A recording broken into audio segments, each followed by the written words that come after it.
And we are live with a brand new episode of the Sens Hour podcast. We are sponsored and powered by Customized Sports, your one stop shop for all your custom jersey needs. If you haven't noticed, we have a contest going on through Customized Sports. You can win a Thomas Chabot or a Brady Tkachuk jersey kit for the ones who have the new home Senators jersey. And don't worry, we will have a contest going on in December that will feature the Ottawa Retro Reverse Jersey. It's Shane. Alongside, we got Derek. And today's episode, we are going to talk reverse retros. I think that's going to be a common theme over most hockey podcasts and hockey shows. We're going to talk about Robbie Irventi because we can't go an episode without him being mentioned. We got Ridley Craig news on the back burner. We got our over-under and much more going on in this episode. Derek, how you doing though today? Yeah, I'm doing good. I had a day off, so just a chance to tidy up the house and get the Christmas decorations out and ready to go. So good day overall. How about you? Not bad. I only worked like 4.5 hours, so it's been a relatively nonchalant day. Got to do this. Got some cleaning to do myself afterwards.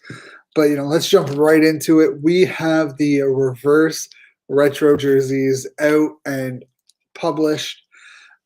Overall, I think the NHL did well. The NHL and Adidas did well. But before we jump into who's our favorite and whatnot, we got to talk about the Senators. And not going to lie, I am relatively impressed with how clean it looks, considering they kind of went basic, but simple worked. Yeah, it looks nice. Like you said, it's something that I think a lot of fans would wear. I would have no problem wearing that thing. I think it looks good. It's bold. It's bright. I like the subtle changes that they made. I like they introduced the glitter gold back. They went with a red cape over the gold cape for the red jersey. And then they moved the black line up a little bit. So the bottom of the jersey, the black kind of bold line at the bottom isn't right at the bottom. They just slid it up a little bit. And I think that is a nice element too. Yeah, going back to really what the reverse retro, what the jersey looked like. And I think if you ask a lot of people, they were expecting that kind of red line on the black jersey when it was announced that we were going to be going back to the 2D logo in October. Yeah, that, and I think more so on the white jersey where they moved on from the all black sleeve, or the sleeve that kind of carries over kind of halfway and goes right up to the cuff. So that was kind of the biggest surprise for me with when they showed the original, or they showed this version of the 2D jersey. But the red looks good. It looks solid. I think it's kind of what we were expecting. They came out with a 2D red. Some people have reached out to me and are disappointed that they didn't go with the O, but as we've talked about before, I think the reverse retro is more of a one-off. So there's still plenty of opportunity to introduce something new as a permanent alternative, perhaps next year. Yeah, and I mean, here's the jersey. If you, for some reason, haven't seen it yet, personally, I don't think this is going to be a one-off for the Sens, at least. I think that we could see this as a permanent third jersey. I think there's a lot of teams that we could see it be a permanent third jersey. Obviously, I think there's some like Boston, probably not. Arizona, I wouldn't be surprised if that becomes a primary third jersey. They introduce the white Kachina next season. That wouldn't be surprising. Anaheim's the same way. Maybe they keep the Wild Wing. A team like Toronto or Detroit or Winnipeg, probably not. Maybe even Tampa. But I think, Montreal's, I know we're a Sens show, but Montreal's, I'm not going to lie, it looks really nice. I like that blue. It just the blue red. I don't know. It just looks really nice. It's something a little bit different from Montreal, and I think that's a bit of a surprise because some of the original 6 teams had a bit of a disadvantage when they were making these because they can't really do too much in terms of creativity that some of the other teams can do. And I think we could all take a second to laugh at what Detroit did. I don't know if you think the same way, but yeah, it's basically just a practice jersey. I don't know. Yeah, I mean, I hate it. I think they could have done more. one of the guys in the network, Dave, he's part of the Vegas Nightly podcast covering the Golden Knights. He tweeted out a picture of the white jersey that had like the red stripes that just had Detroit on it. And he's like, yo, if you just reverse that and it's red and white, it looks so much cleaner. I agree. There's actually one on Twitter. See if I can find it again, but there was one on Twitter. Oh man. Basically from the guys who do the Red Wings podcast, Brothers of Discussion, Red Wings Rant. Basically, it was a version of the Detroit Falcons jersey. Oh, yeah, that would be sharp. It was done by Lucas Dachman, part of Militia Hockey. I'm gonna bring it up real quick on here, but honestly, it looks good. I think anything would look better than what they put out. I mean, to me, that has to be that, and the Islanders has to be 31. Like that has to be the worst jersey of all of them. The Islanders did nothing. Like I don't mind the Islanders. I comparatively to like Winnipeg's looks god awful. I hate the gray. I hate the way it looks. Toronto's is just yeah. What are you doing? Why are you adding gray to a jersey? And that logo on the Leafs. Oh my god! It looks so huge. Bad. It's so big. It's big. It looks like a 4-year-old drew it. Yeah, it's brutal. But this is the Lucas Dachman concept from Militia Collab, Militia Hockey. Detroit Falcons. Personally, I love it. I think it looks great. The gold, the silver wing. I personally love that. No, that's fantastic. I mean, that is 100 million times better than the trash that they put out. Yeah, I mean, personally, I think, there's Minnesota's pisses me off the most. With the yellow. Why is it the logo? Why is it the Minnesota? Like, why didn't you use a stylized M? If you're gonna do a North Star's colorway, why don't you do a stylized M? Quebec, realistically, the Colorado Quebec jerseys really nice. I personally love them. I love the fact that like their colors are still relatively the same. The red's obviously different, but it looks so nice. I think the Central Division has the worst jerseys out of them all. Yeah, maybe overall, eh? Like they are pretty. There's some ugly, like there's some hard misses. I like the Wild. Like I actually like what they did. I had them ranked higher up. I'm actually in the process of writing a piece, reviewing all of these jerseys and kind of ranking them. I like the Wild, but I did see some people like remixed the jersey and put like the Subway logo across the chest, and then I was like, oh yeah, it does kind of look like Subway. Yeah, I agree with that. Personally though, I love Blasty. Not gonna lie, that Blasty jersey, beautiful. So I was kind of worried they weren't gonna do it because they were showing the black, and I was a little bit worried that they would have done another jersey during that era. But they came out with Blasty, and I'm super excited. I love it. The New Jersey Devils Christmas jersey. Yeah, the green. Oh man, I love it. I love. Yeah, that's hate it or love it. That one right there. You're gonna either hate it or you're gonna love it. See, I've always loved that style, like those colors, the red, green, and white. Love it. Yeah, it's a classic look. I like that jersey too. I had that ranked up there. I'm not sure exactly where I had it on my list, but it was up there for sure. It's a nice look. Yeah. Personally, what do you think of LA's? The Gretzky era logo with the Marcel Dion Marcel, whatever, jersey colors, like those purple and gold with the Gretzky era logo. You know that Snoop Dogg is going to come out repping that thing. I mean, that is an unbelievable jersey. I think it's the best one of all of them. I have it ranked number 1. At first, I had St. Louis because I just love that red and blue look. But that one, when I seen that jersey, my jaw hit the floor. I mean, that jersey is sick.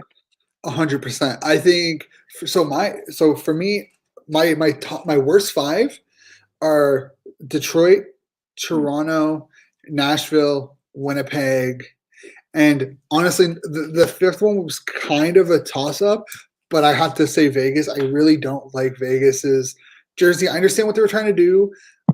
Just I don't understand the point of the red. Like I really don't. Where's the red coming from? I know they're supposed to honor like the old Las Vegas Thunder, but their colors were like blue and white and like they were like a teal color. I don't see where the red's coming from. Yeah, I'm going back to my list here because I did make a full list. I have 31 teams here for my write up that I was doing. So my bottom 5, Detroit 31. I have the Islanders. I think I mentioned it earlier. I like the look. Like the jersey isn't ugly. It looks great. The problem I have with it is they had a layup sitting there for them with the Fisherman logo and those retro colors, and they just didn't go for it. They just gave them basically the jersey they have now with a darker blue. So I was furious. And I think if you read like the fans' comments on it, they're furious too. Chicago, I have them again. Don't hate the look, but the fact that they posted the pictures with the guy turned backwards, with the model turned backwards. I mean, if you're ashamed of your name, then change it. Otherwise, don't hide from it. You know, like they're turned backwards. Toronto was trash. That's my 4th worst, and Vegas is my 5th worst because it looks like they got a 3-year-old to do that graphic. It looks brutal. But who's your 3rd worst? Chicago. See, I like Chicago's. I think it looks clean. I understand what you're saying though, but like they're the guys turn backwards. No problem with the jersey. Like the jersey, I thought looked clean. It looked fine. I had no problem with it. But the fact that he's rotated backwards and you only see the back of the jersey when all of the other ones are showing the logo, like, you know, you have to, if you're going to be Blackhawks and you're not going to change the name, you've got to at least represent. You got to, you know, suck it up and swallow it and just rep it. And I mean, I personally, I understand why people want the logo changed. And you know, maybe it does need a more of a modern twist to it because it can look. There are some versions that look a little bit cartoony. Mm-hmm. Personally, I love the history of the name. I think the history of the name is fantastic, and it would be doing a disservice to, you know, changing that name. But I think that jersey looks good. Personally, I would buy it. Yeah, no problem with the jersey. I thought it looked good too. My only real big issue jersey is Buffalo's. Oh, okay. And it's not because I don't like it, because I do. I really love that, like the logo, the colors. I think it looks great. I'm just disappointed that it was the alternate from that year. Like they didn't actually do like the Buffalo head switch. And I think most people were expecting the Buffalo head. They weren't expecting like the swords. It looks sharp. Don't get me wrong. It looks fantastic. It's a beautiful jersey. I was just disappointed with the logo that they used. Yeah, some interesting choices there. I have Buffalo at 11, so I clearly liked the jersey. I'm remembering what it looks like now, and I know what you mean. They reversed it. They didn't do the Buffalo in the middle. They did the swords coming through. So yeah, that's an interesting change. I like the colors that they went with for that jersey. I think 100%. They look sick. And they could have went with the black and red, I believe, like from their old school kind of Hasek days. That would have looked cool too. But yeah, I like that one. Had it number 11. So what were your top 5? My top 5. Okay, so number 5, I have the Senators. It's not it's in my top 5. It's just so clean, classic. It's a beautiful look. I've always wanted a red 2D jersey. It will be in my possession within the next couple of months. There's no doubt about it. Number 4, this one was interesting. This one was a little bit tricky for me considering all of them. But at number 4, I have the Wild Wing. I've always loved the Wild Wing logo. I thought that I was disappointed when the leak came out when it was supposed to be orange, where it was like a white bottom with the orange. That was disappointing. So the fact that they came out with a white one, I have that at number 4. Number 3, the New Jersey Devils Christmas jersey. Again, like I said earlier, I love that colorway. I love that entire. I wish they would go back to it, like as their regular colors. So that's number 3. Number 2 is the LA Kings. I've always loved the purple and gold. I've always thought that those colors were awesome. The Laker, the Lakers and the Kings both play out of Staples Center. The idea of two teams repping the same colors, playing out of the same building, always fits well for me. It was always something that I enjoyed seeing. So I got the Kings at number 2, and obviously I got Blasty the Flaming Horse at number 1. There is something about it. Maybe it's just me being nostalgic, and I have really good memories. Kiprusoff, Iginla, Regeer, those kind of guys. Just that jersey looks so nice, and I just love it so much that, like, hey, maybe it is because it's nostalgic and I have like a soft spot for it. But yeah, that's my top 5. What about you? What's your top 5? Yeah, I love it. I think we have some of the same teams in there. Number 5 for me is Calgary. Yeah, same thing as what you said. It does bring you back to those days with Kiprusoff and Iginla. So yeah, I love that jersey. I think the lines were a little bit different than what I expected, and it kind of reminded me of the Vancouver, the black Vancouver jersey that they just put out with the V at the bottom. So I didn't put it number 1, but yeah, it had potential. The logo is sick. Like, it just looks perfect. Number 5, Calgary. Number 4, Arizona. I love that purple that they came out with. And then the graphics at the bottom. I think they really went on the creative side with this jersey. And that's what I love. It's something different. It doesn't have your traditional lines. It's, something different, and they use some real good creative elements. Number 3, Colorado. I had to give it to them. I mean, I was tempted to put them as number 1, but Colorado's jerseys, with the Quebec Nordiques, and you're going to have Quebec fans that are going to be furious about it. We've already seen some of that on Twitter. You knew that was going to happen, but who cares? To me, it looks absolutely filthy. And I kind of got a kick out of it because Quebec Nordique Classic fans are always trying to steal our team every chance they get. Oh, you should move Ottawa to Quebec. Well, I like the Colorado jersey, so take that. St. Louis, number 2. I said that before with the red and the blue. I think it just looks perfect the way they set it up. And number 1, LA. Yeah, I mean, I don't disagree with that list. That's a solid top 5. Personally, like, I didn't have Colorado or Arizona in my top 5. I had Arizona. They were my top 10. Like, if we were talking top 10, both of those would be there. I was never a huge, like, the steampunk looking Coyote logo. I was never huge on it. And I know it sounds weird because I love the Wild Wing and whatnot. It kind of fits that mold. I was just never a huge fan of it. Maybe it was the green. I do like the purple that they went with. I love that they went out of the box with this jersey. Definitely a jersey that I would love to have, but not one of those ones that I'm going to go out of my way to get.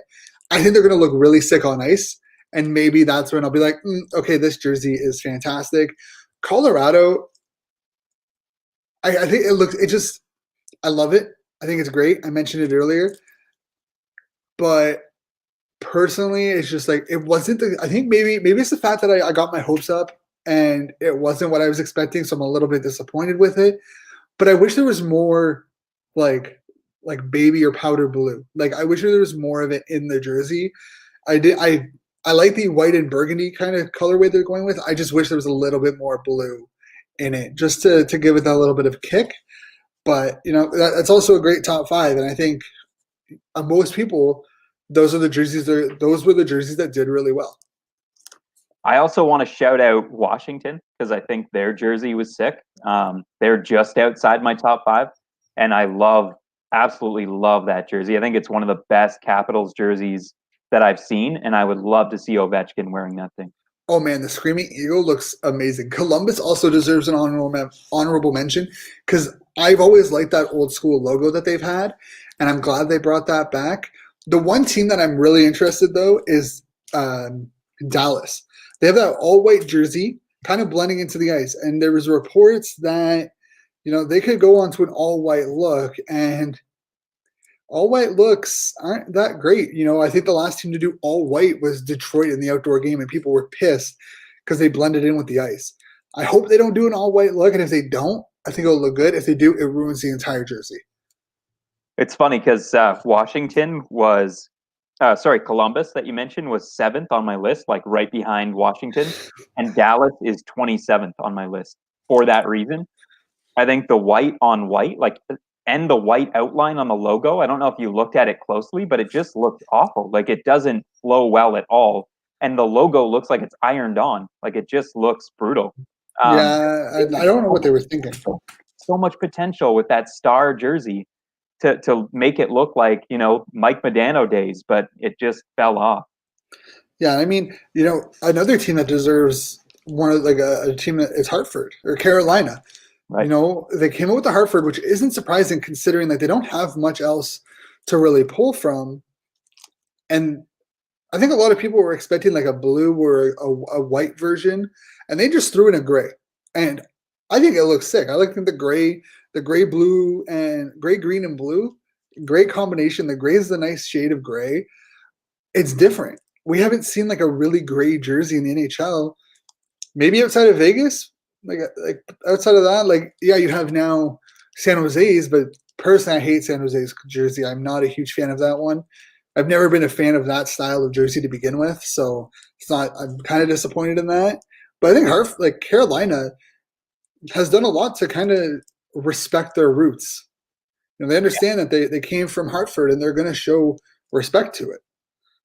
Yeah, absolutely. Embracing the Whalers is, it pays homage to that team, and it looks sick too. I mean, that's a classic jersey. They couldn't go wrong there. They had the layup and they delivered, and it looks really nice.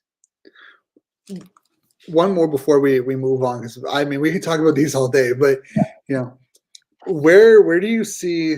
There's actually two.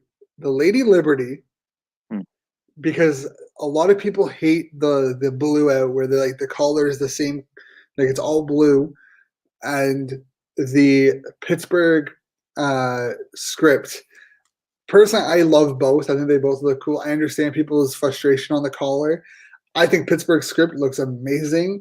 As much as I wish it was like a white version of like the Robo Penguin that they had, I think the script looks great and it fits into a new because like it fits into a great marketing scheme as like Yager, Lemieux, those kind of guys are the only ones to wear it, and now you have a whole new generation of stars wearing that kind of jersey. I love it personally, but Lady Liberty, I think it's going to be a hard pass. I don't think it's going to be a jersey that I want because of the all blue. It looks like a practice jersey. Yeah, so those are two jerseys that I had ranked pretty low on my list in a bad way, I guess. Pittsburgh I had at 25. I'm not a huge fan of the writing jerseys, like when there's no logo and they just use writing. To me, it looked clean with the black and yellow. To me, the white and yellow, it just doesn't really pop for me. And I know you're probably a little bit biased because you're a Steelers fan and they use the same color pattern. So I get it. Like I can see why people would like that jersey. And I think I even put that into the comment section when I was, making this piece that will be out soon. That I could see why fans would like the jersey. Personally, not my taste. And it kind of reminds me of, it kind of haunts me with that awful Sens jersey that we had, SENS down the chest. It's not to the same degree, don't get me wrong. Like the Pittsburgh one is a million times better than that. But it's still bad in my mind. The Lady Liberty, I liked the idea. I thought it would potentially look good. I think it looks too plain. Like I really don't like the overall look. The color contrast, exactly what you said with the navy blue and the navy blue logo. It doesn't go well together. It's not very bold. I think it's a bit of a miss. 100%. I think there's an even split, maybe more 60-40 in terms of hit and misses. But I think a lot of these jerseys might look a lot better on ice. And I think that's the thing is I think, you have, you don't like the script jerseys. And that's fair. I'm not a huge fan of it. I wasn't a huge fan of the Sens one. Not a huge fan of the Colorado one when they had it out as their other alternate a couple of years ago.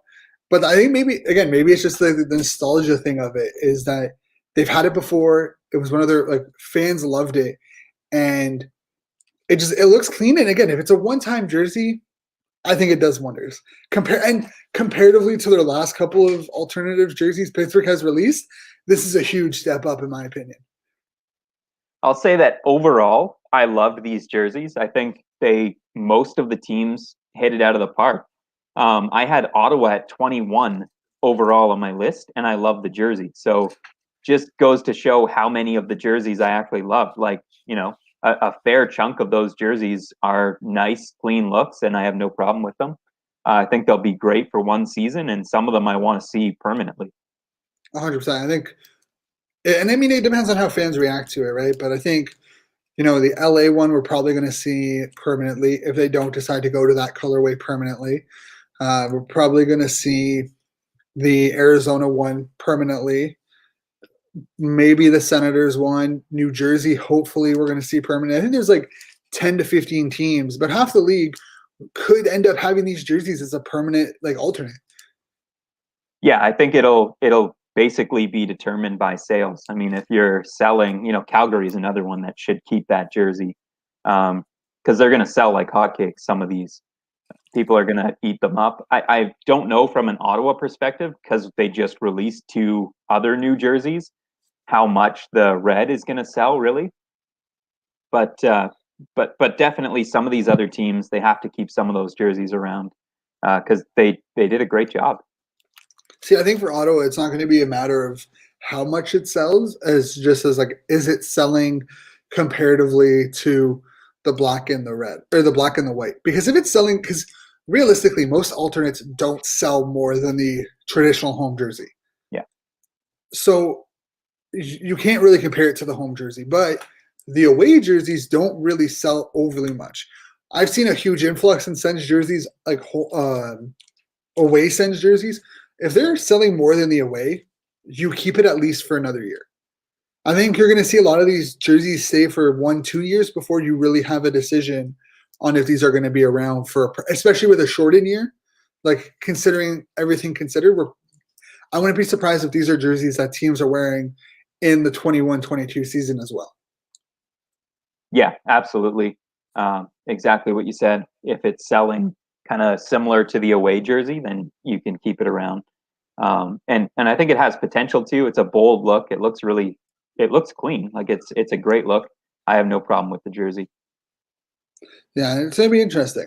We're going to take a real quick break. When we come back, we will talk, Robbie Arventi, World Juniors, and our over-under, and much more. So stay tuned. Thank you for everyone who's tuned in so far. If you haven't already, subscribe to our YouTube channel, like our comment, or follow us on Twitter and Instagram for more content. But yeah, we'll be right back after the short break. Some Enforcer-based podcasting coming at you. Brought to you by the Hockey Podcast Network. And now Semenko out in front of the goal, pounding away at Joe Kocher, who's down on the ice, holding the back of his head. Actually, what really surprised me, especially with Twitter being like Leaf Nation, was Grimson over Colton Orr. That voting really surprised me. I didn't think that would happen. Don't forget to catch the Fourth Line Voice podcast wherever you find your podcasts, presented by the Hockey Podcast Network. Marc Bergevin. And everybody goes on and on with the whole PK thing and blah, and he hated him because he doesn't like fun and blah, blah, blah. I have heard from a few people that Marc Bergevin's hilarious. No, this guy was a riot. Yeah, he would have to be at the bar, and he's like, "Oh, I just had a penis colada," and the girls would give a double take and be like, "What?" He's like, "Yeah, I had the penis colada. It's not bad. Enforcer-based podcasting wherever you get podcasts from.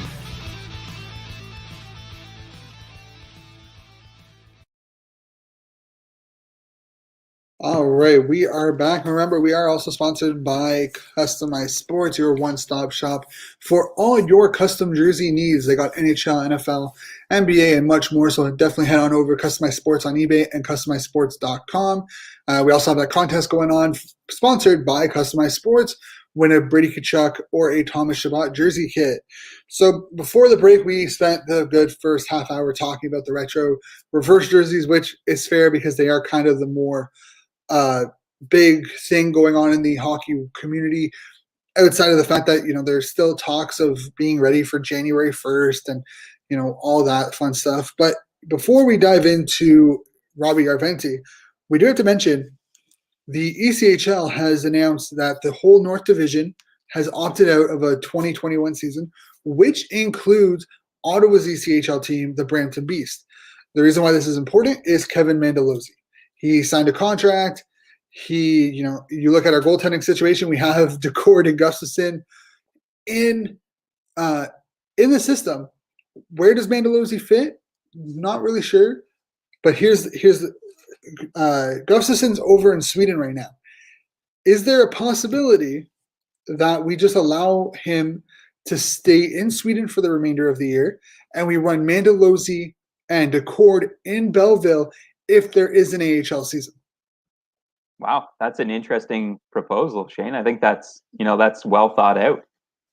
That's not something I would have even thought about, but yeah, this is a unique situation. I think we've been saying that a lot, but it is what it is. And hopefully they can figure something out for some of those ECHL players.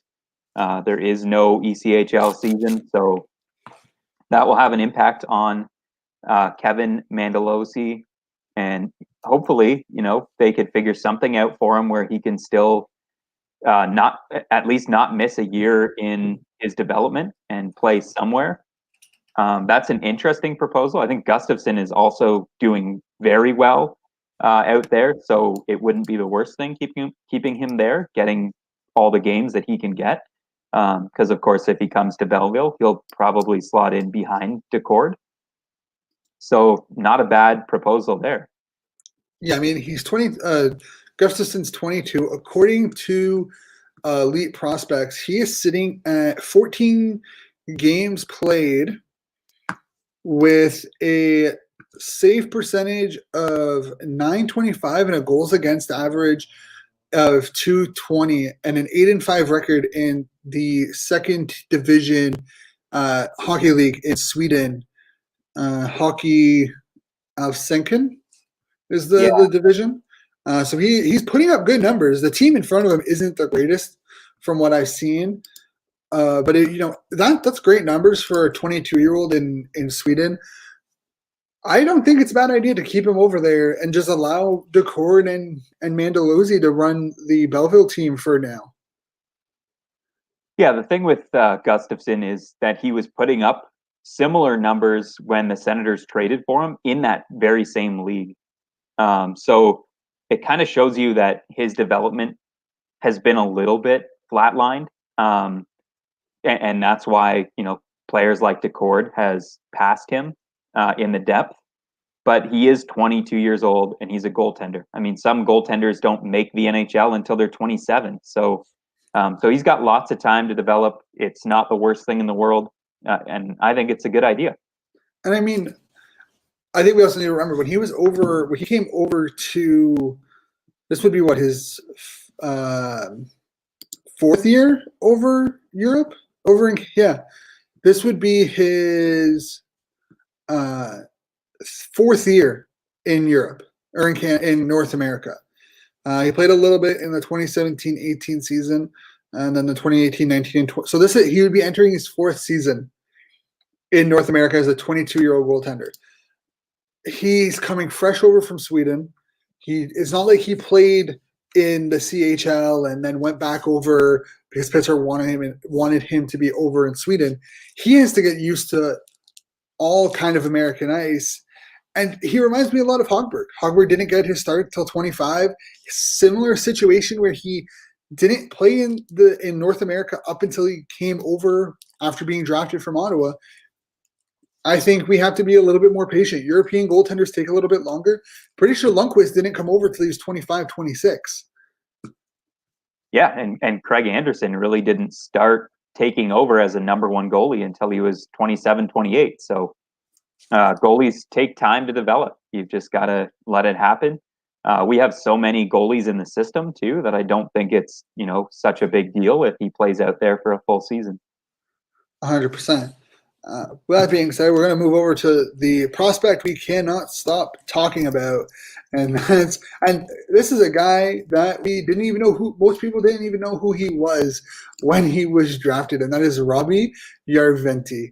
The dude is putting up a clinic over in Liga as an 18-year-old, and he had another goal today, putting up to 7 goals, 6 assists, 13 points in 15 games. I got the clip for the goal. Let me just run that real quick. Vetelee vähän riippuen tilanteesta. Tässä tuo kuvio tulee ja sitten tulee Välimäen veto. Menee tällä kertaa yli maalin. Heitson. Joose Antonen ei kiekkoon pääse, mutta se löytyy sieltä toiselta puolta Marcellille, joka saa tyrkättyä sen Välimäelle. Välimäki Heitsonille ja näin Ilveksen ruletti pyörii aika hyvän näköisesti. Tuolla tiivis on myöskin KK4 siinä ja niin Tuulola peittää, mutta ei vaada mitään. Loistavasti Robi Järvetille keskelle. Ja kyllä nyt on lopun alkua ilman muuta. Kyllä Ilveksen ylivoima jauhaa nyt. So there's two things that I noticed there. Finnish is really, really quick language. Holy hell, that guy talks fast. And two, he's a winger playing the center of the ice like a center. I think that that's very, very important to show. And that release, that quick release when there's four guys around you, that's impressive. Yeah, that's the one thing I noticed is when you pause the clip just before he scores, you've got almost the entire team surrounding him, and he still scores. Like, he still gets the shot off, and it beats the goalie. It kind of reminds me of Dadonov clips, like just watching him, the way he plays the power play, sneak into that bumper spot, and he's got that quick release. And that's exactly what Dadonov does. He waits for the right moment. He sneaks in ever so quietly. And honestly, I don't know how the defenders are missing Järventie with that Red Bull helmet. I mean, he sticks out like a sore thumb. He's got the, that wild red flow coming out of the Red Bull helmet. It looks fantastic, but I don't know how these guys are missing him at this point. This guy is scoring at will in that league. It's great. Here, so there's a lot of clips for Timmy Stützle, and the reason why I bring him up is that Tkachuk, say what you want, Peugeot played over his head last year. There's questions around Chris Tierney and Colin White. There's clips of Timmy Stützle putting the puck out front and doing all these wonderful things around the net and no one finishing it. Thinking about guys like Batherson, Formanton, Balcers, Abramov, and Järventie and Sokurov, and Tkachuk, who can all put the puck in around the net now. Even if you're Colin White or Chris Tierney, you're just looking at this being like, man, if I don't have, if I'm not hitting 25 points, I'm a horrible hockey player. Especially if you're playing top 6 minutes. If you're like this. And it's ridiculous because if you were to look at this roster heading into the offseason, you'd be like, oh, we'd be lucky to get 2 goals a game. Now you're just looking at it and like, man, there's a potential that we're hitting 3 goals a game. And that's exactly why I was saying before that I don't know how long it's going to be before Brady Tkachuk goes to DJ Smith and says, I want to play with that guy. Give me Tim Stützle on my line. Because of the simple fact that he's going to pad those goals. He's going to score a ton of goals with someone like Stützle on his line feeding him the puck. And I really don't see Stützle lasting as a winger. I think, very quickly, if he comes over, and Garriock just tweeted something out that I'll mention in a minute as well, but if he comes over, I think it's only a matter of time before they move him to center and he's playing with Tkachuk and Dadonov, 2 players that will absolutely light it up with a player like Stützle on their line. 100%. And I mean, I'm kind of excited to see what this team does. Really, you have this talent, and yeah, obviously they have to prove it at the NHL level, but I don't understand how fans can't just not get excited for this. I don't understand how fans are still sitting there being like, well, this or that. And it's like, this team has, Colin White had a bad year. Chris Tierney had a pretty decent year playing all out the lineup last year. Colin White ended the season with 13 points in 27, 28 games. There's reasons to be optimistic. You get Dadonov. My biggest frustration with this team or this fan base sometimes is the constant we signed Dadonov because we needed to spend money. We needed to spend money doesn't mean we have to go out and get a top 6 player. You're complaining that no one wants to come to Ottawa, and then a top 6 player does, and you're like, well, we had to spend the money anyways. It's like that shouldn't matter if we have to spend the money or not. We got a top 6 player. We got a guy who people thought he would go to a contender. He's going to a rebuilding team. I don't know what more you want. Yeah, there's definitely people that are going to look at the Senators and look at it from a glass half empty perspective every single time with every single move that they make. And and it's a shame. I mean, it sometimes those people have the ability to suck other people in, and then all of a sudden you have a whole community of people being super negative. And I'm not trying to be, it's not all butterflies and rainbows either. There's certainly some question marks when it comes to the Ottawa Senators, and we don't know what this team is going to be, at least this year. But we've said it before. We definitely believe the future is bright. We have one of the best prospect pools in the entire league. And it really is a matter of time before we start to see that flourish in the NHL. I'm not saying it's going to be next year. But is there potential that they're way better than we think next year? Yeah, that potential is there. If someone like Stützle, again, we keep mentioning him, but I think he's so pivotal in this. If someone like him is able to transition really quickly to the NHL, then all of a sudden you're adding, potentially a 60 to 80 point player on the top line. And that's a huge difference, especially with Dadonov. 100%. And then you have a guy like Balcers who had a really strong year in Belleville after being injured for most of the year. Like, if those guys take a step up, there's no guarantee. Like, obviously, there's no guarantee that they do, but I think we're selling ourselves short. And I mean, I understand, low expectations means you don't get let down and whatnot, but this glass half full or half empty mentality isn't good. It paints fans in a bad picture, bad light, and I think we're finally starting to see it. I hope that fans find a reason to get excited. Timmy Stützle gets named captain, or get names to the roster, signs his ELC. I think a lot of fans are waiting for that. You have Tkachuk signing an 8-year deal and named captain, and we'll talk about that in a bit. But there's things like that I think fans are still waiting on before they really jump on board, and I think that's the problem. Is that you have fans like you and I who've really jumped on board already, but there's still a lot of fans who are like, well, we'll see what happens. And they're like, oh, Tkachuk's going to walk out the door next year, forgetting that Tkachuk's an RFA and that we control his rights. So I think it's very interesting to see how divided Sens fans really are right now. Yeah, I think realistically, I'm not even too fearful of Tkachuk. Like you said, the team owns his rights. He's not walking away anytime soon. And furthermore, anytime you listen to Tkachuk talk about the team, he seems like the most excited guy about the team. Like, he wants to be here long term. He wants to win in Ottawa. He said those very things. I think he believes. I think he means what he's saying. He's not just someone who's going up and saying things for the sake of saying it to the media. He wants to be the guy, and I think he knows what the future holds for the Ottawa Senators. And we've said it before, the time to jump on board was yesterday. Like, we have to kind of move on from the past. Yes, things happen that we didn't love as fans, with the Karlsson trade and the Stone trade and kind of tearing things down and going rogue and starting new. But the page has turned now, and we've got new jerseys that we asked for. We've got new players that the organization believes will take this team to the next level. And I think the time to jump on board is now. 100%. And I mean, just to kind of change gears, because we can talk about jumping on board for an hour. I don't know if this is the tweet you're talking about, but Nick Kypreos tweeted out earlier today that there was a phone call that was happening at 4:00. So when we started going live, there was a phone call with the NHLPA, has an executive board. About 80 to 100 players were expected to take part. Apparently, the NHL has wanted to renegotiate economic terms of a 4-month agreement. Some hint the possibility of the possible threat the NHL cancels the season if the changes aren't met. I don't think that really happens. I don't think the NHL will cancel the season, because that's a whole other load of issues in terms of, the draft, because this isn't a lockout, right? You're canceling the season. And the NBA has already stated that, we're starting January 2nd.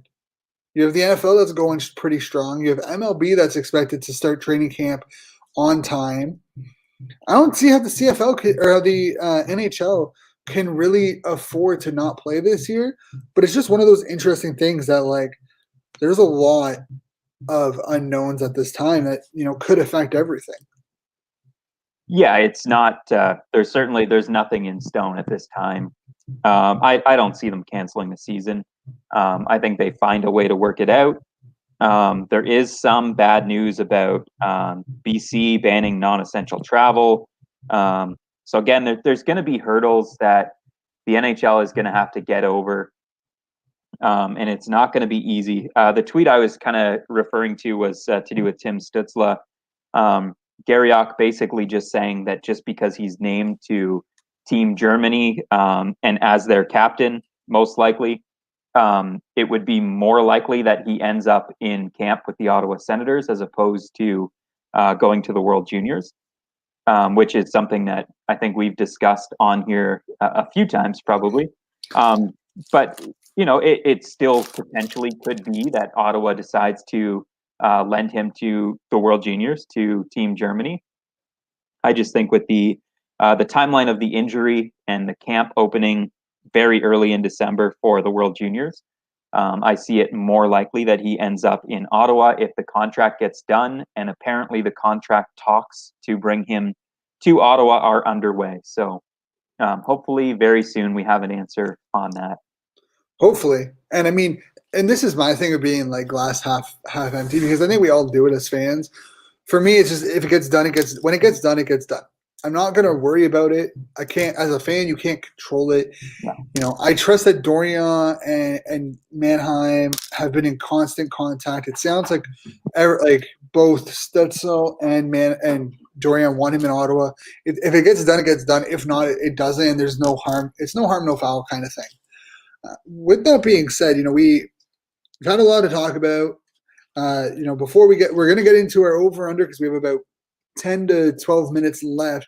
But before we do, there's been hints of Ottawa naming a captain.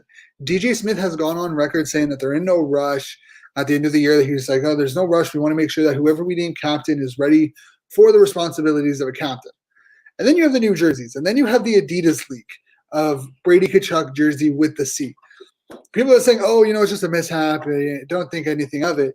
Why are there jerseys with the C? How do they have access to those jerseys? Why is there a photo shoot of it?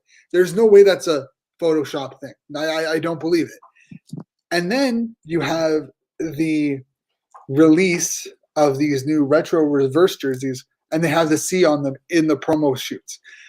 Personally, maybe I'm a little crazy, but when it's them and Boston are the only two that have released photos of the C, it makes me wonder if there's really good, like if Ottawa's going to name a captain at some point, and it's just a matter of when the season starts. Before the first game, they'll announce Brady Tkachuk as captain. To me, the holdout is the Brady Tkachuk extension. I think it's concluded, to me, in my mind, it's concluded that Tkachuk is the next captain. If it was Shabbat, he would have been named captain yesterday. He's already signed 8 years. I mean, that they would be waiting for nothing if it was Shabbat. So to me, the next captain is Brady Tkachuk. I think the Adidas jersey leak thing, there's more to it than, like you said, than just a mishap. There was definitely something there. I think the Senators were fully intending to sign Brady Tkachuk this offseason. And then with the pandemic, you know, putting a bit of a wrinkle into their plans, only because I don't think Tkachuk is comfortable signing today. I think the Senators are more than comfortable signing him. But I think he just wants to give it another season, probably pad his point totals, because he probably feels like he could have converted on a lot more, and really get the most for his money. And his family is known to, you know, help in that regard. They did it with, you know, his dad really helped out with Matthew and getting his extension signed. So he'll want, you know, what's best for his son, and they'll be giving him lots of advice. And I think we'll see Brady Tkachuk as the next captain of the team, but it might take until next offseason when they sign him to an extension. And the thing is that realistically, neither person's in either rush, right? Like, it's not a contract that needs to be done. They had other priorities, getting guys like Matt Murray, Dadonov, making sure, you know, Connor Brown and Chris Tierney were signed. Like, there were other priorities over signing Brady Tkachuk. They signed Shabbat and White together because they're both best friends. Like, it just made sense. And I guarantee you they helped each other. They were communicative with each other in the process. So, you know, I wouldn't be surprised if Brady signs before the end of next season. If there is whenever that happens, I wouldn't be surprised if it's before the regular season, if it's before training camp. I just don't think there's any rush, and we don't need to worry about it. And I think if you're worrying about it, you're worrying over nothing. Yeah, team controls his rights. He's going to get signed. It's literally a matter of time. Yeah, I think it's just a matter of just seeing what the landscape is. But that brings us in, to our over/under. We've done Shabbat, we've done Murray, we've done Dadonov, we did Colin White. Now we're going to talk about the man of the hour, and that's Brady Tkachuk. He led the team in points with 44. I think that we're scratching the surface with Brady Tkachuk at this point.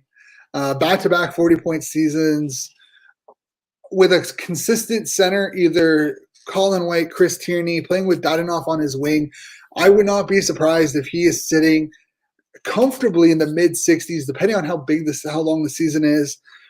So the over/under, though, for Brady Tkachuk is 57.5 points in a full 82-game season. Personally, I think this one's a pretty easy one.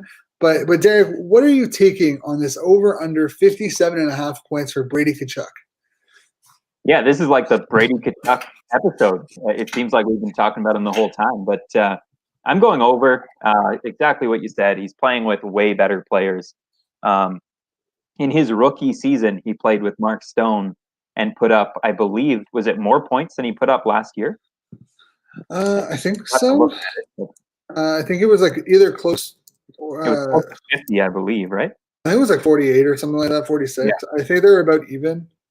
Let me check real quick. 45. So he put up one less point in the same amount of games with a lot less talent.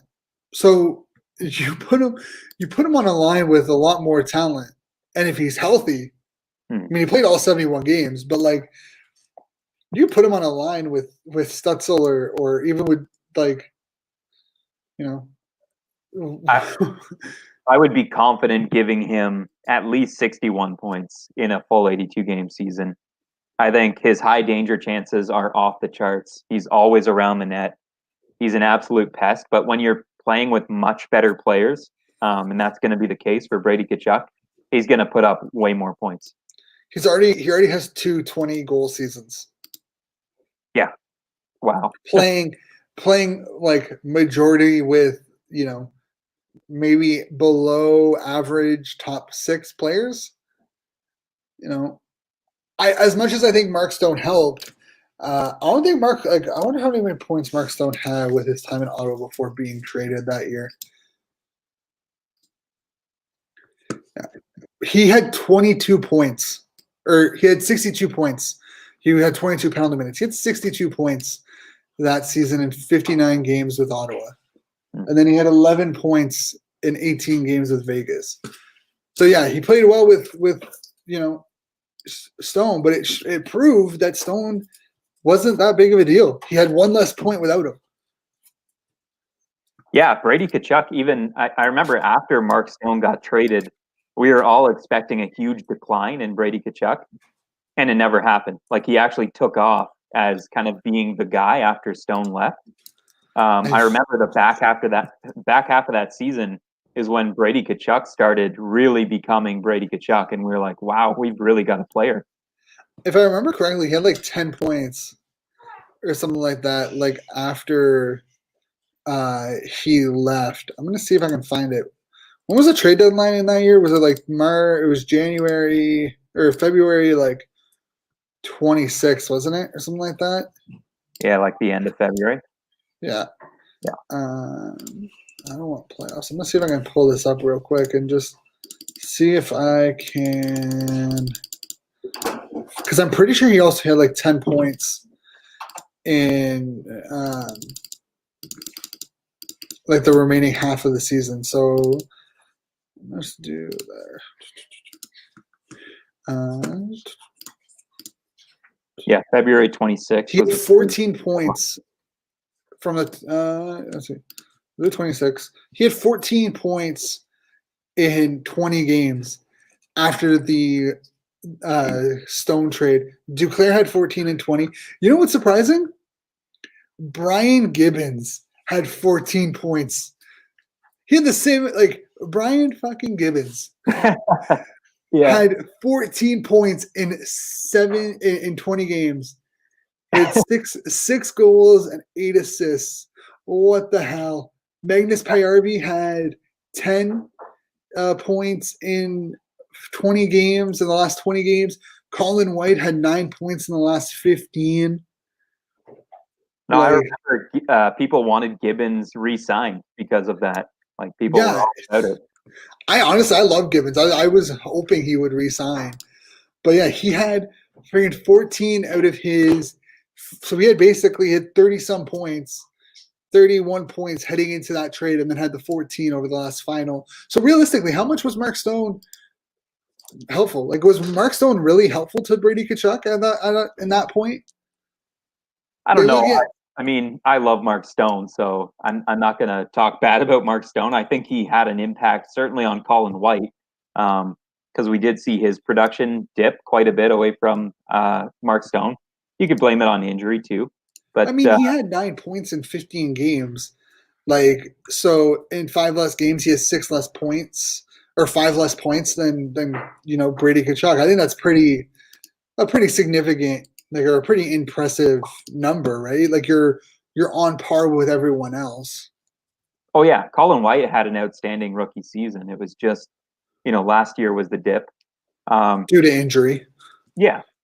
Yeah, I think we will see Colin White bounce back. I think we've said that before too. It's just a matter of what role Colin White is going to play on the team. If he's going to be the top line guy or if he's going to be more of a bottom 6 guy.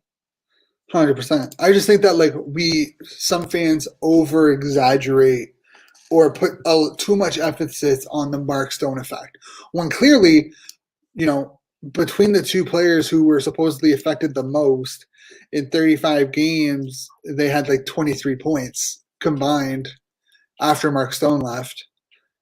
It's not bad. It's not great, but considering the overall state of the team, it's not bad. Well, and they were rookies. I mean, they really did step it up. 100%. Like, I think, if we go back to like the 24th before and go all the way to the start of the season, if it allows me, if we go back to the start of the season and see what they do till February, realistically, it was a lot of Mark Stone, Duchesne, and Dzingel. Like, that's really where a lot of the points came from. That was our top line. And then you had Tierney, who had 40 points in 62 games. That's ridiculous. How did we do so bad that year? Yeah, with all those players, Duchesne and Stone, and like, there's a reason they decided to tear it down. I mean, it just wasn't working with the current group that they had, and I mean, aside from that, the players chose to leave. I mean, I think Stone and Duchesne were two players that were given an opportunity to sign extensions in Ottawa, and they just didn't want to stick around for a rebuild. So 100%. But just like looking at the roster that year, like Thomas Chabot ended with 55 points. Chris Tierney had 48. Chris Tierney's stats dipped a little bit after Stone and Duchesne dropped. Bobby Ryan had 42 points. Colin White had 41. Mikhail Bodker even had 35 points. Like, I remember like half the season, Chabot was leading in all of defensemen in terms of point production through like half of that season. He had a great season. 100%. And like, I think if anyone who hurt by that was Chabot, he had ended up hitting like 8 points in the last like 20 games. But I just think that the Stone effect is definitely a little bit overblown in terms of like Chabot or in terms of Tkachuk and White. But it's going to be real interesting to see what happens now that it's really their team. Yeah, I think it is their team, and I think they did add, again, adding someone like Dadonov, it's going to help them get to that next level. It's kind of the player that they really needed in their top six. He's a legitimate guy in every sense of the game. Like he can play, he could play in all three zones, and he's an excellent player to have on the ice. He doesn't hurt you at all. The same can't really be said about someone like Duchesne. Duchesne wasn't really the best defensively.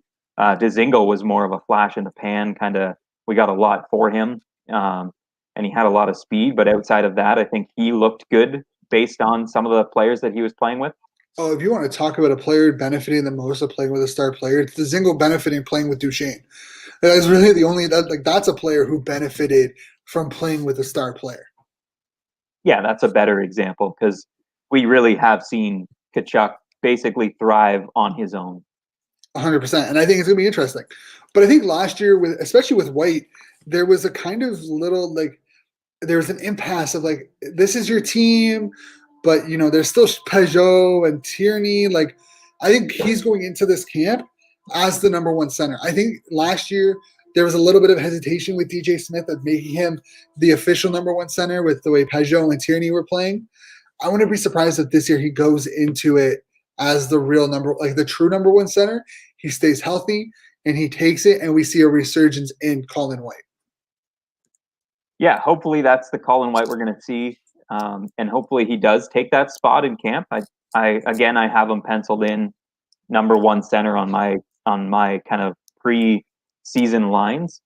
So if the season does get going, I have high hopes for Colin White. If he's up there, his point production is going to go through the roof compared to what we've seen last year, and hopefully he can return to that production that he had in his rookie season and maybe even surpass what he put up in his rookie season.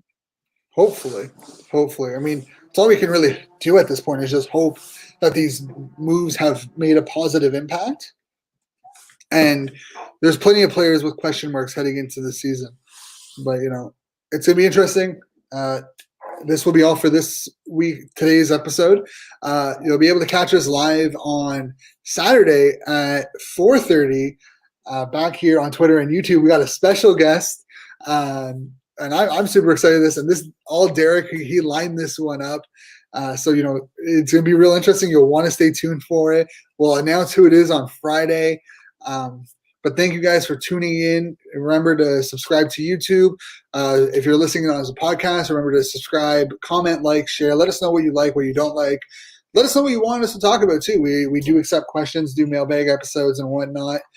For myself, you can find me at Shin_Ryan. Derek, it's DLee075.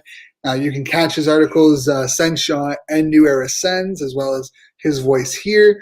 Follow us at Sends_Hour on Twitter and on Instagram. Remember to follow the Hockey Podcast Network as well. And a special shout out to Customized Sports for the contest. If you already haven't checked it out, definitely go do so on our Twitter and our Instagram. You can enter on both sites for it. Double your chances. Super easy. We'll be announcing a winner in 2 weeks' time about now. So definitely want to get in on that as quickly as possible. But again, for myself and Derek, thank you all for listening, and we'll catch you back here with a brand new episode next Monday. Take care, guys.